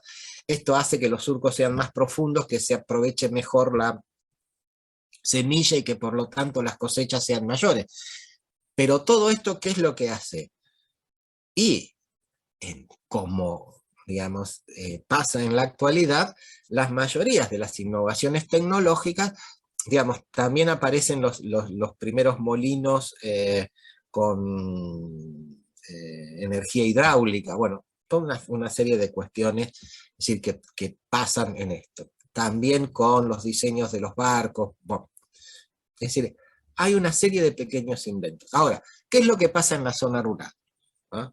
Si antes cada siervo, digamos, araba con un buey, que el buey se paraba y todo lo demás, es decir, tardaba una semana en arar 2 hectáreas. Ahora, con el caballo, con los nuevos arneses, con el arado de reja, etcétera, etcétera, ¿qué es lo que tarda? Un día. Entonces, ¿qué es lo que empieza a pasar? Es decir, como les digo, muchas de las tecnologías, las que aparecen en esa época, aparecen como ahorradoras de mano de obra, ¿no? Entonces, el señor feudal, ¿qué es lo que dice? A ver, escúchame, yo ya no necesito mantener a toda esta gente acá, ¿no? Es decir, por lo tanto, en el siglo XII, siglo XIII, comienzan los procesos que se llaman de manumisión de los siervos. ¿Qué es lo que dice el señor? Muchachos, chau, yo no los necesito. Es decir, y por lo tanto también empiezan a modificarse las relaciones. Aquellos que se quedan Ya no es una cuestión de que te doy tanto ni nada por el estilo, sino que comienza a haber una cuestión de, digamos, compromisos o de cuestiones de, es decir, uno podría decir tipo arrendamiento, bueno, tanto queda para el que trabaja, etcétera, etcétera. Pero también empiezan a haber otra serie de modificaciones en las relaciones. ¿Por qué? Porque yo les decía, en esta necesidad de generar un excedente, en una economía de tipo rural, en el siglo XII, siglo XIII, como ahora, tenemos dos opciones. O incorporamos tierras o innovamos en tecnología. Las dos se dieron. ¿Por qué? Porque había muchas tierras que estaban improductivas, pero esas tierras que comienzan a incorporarse al proceso de producción, comienzan a incorporarse según las relaciones feudales de producción, no. Parte de estos siervos que quedaron liberados, qué sé yo, ¿qué es lo que hacen? Se reúnen en colonias. Y entonces, ¿qué es lo que van? Bueno, van al señor feudal y dicen, mira, vos tenés toda una serie de tierras que donde hay pantanos, qué sé yo. Nosotros, ¿qué es lo que vamos a hacer? Vamos a secar los pantanos, las vamos a convertir en tierras productivas, qué sé yo. Ah, y después, no. Y hacemos un convenio. Nosotros te damos tanto, pero en la vida de la colonia vos no intervenís. No sos ni juez, ni nada por el estilo, y acá no hay una cuestión de los productos son para mí, el diezmo para la iglesia, no, pagamos un canon. Entonces, fíjense cómo este desarrollo de las fuerzas de producción va modificando las relaciones de producción. Esto es lo que, digamos, Marx está señalando, dice, por eso hay un cambio de uno a otro modo de producción. No son cambios rápidos, son cambios que se llevan, digamos, a lo largo del tiempo, pero que terminan modificando las relaciones de producción. Entonces, de tener un individuo fijo en un determinado lugar, ¿qué es lo que tenemos? Bueno, y que la relación era, digamos, en base a el intercambio de servicios, es decir, bueno, yo te doy la mayor parte de la producción, qué sé yo, y se supone que el señor feudal que hacía lo protegía. Acá esta cuestión no está, es decir, en el modo de producción capitalista que tenemos individuos que se pueden desplazar libremente, y es más, que pueden dejar un trabajo y pasar a otro. Y esto en el modo de producción feudal era imposible. Por eso se habla de trabajadores libres, aunque Marx va a poner un entrecomillado en el término de libres cuando está al lado de trabajadores. Bien, entonces, esta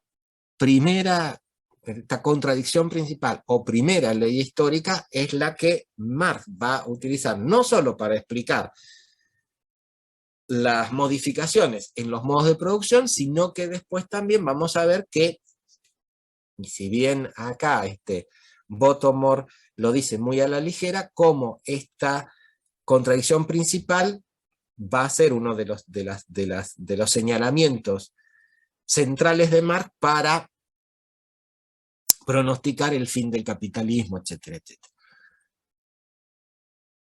Bien. Sí, llegamos a las 6 de la tarde. Yo no quiero retenerlos más allá del horario de clase. Hasta aquí está, me supe explicar, va resultando ordenado lo que les estoy diciendo. Bárbaro. Buenísimo. Gracias, Ezequiel, Facundo, Agustina, Laura, Luciano, Brian. Bien, porque si es así, dejamos acá y retomamos el jueves con Marx. Relean el artículo de Bottomore. A ver, mi idea es que, Bottomore, yo creo que, digamos, el artículo de Bottomore, si bien da una panorámica del pensamiento y de la concepción de Marx,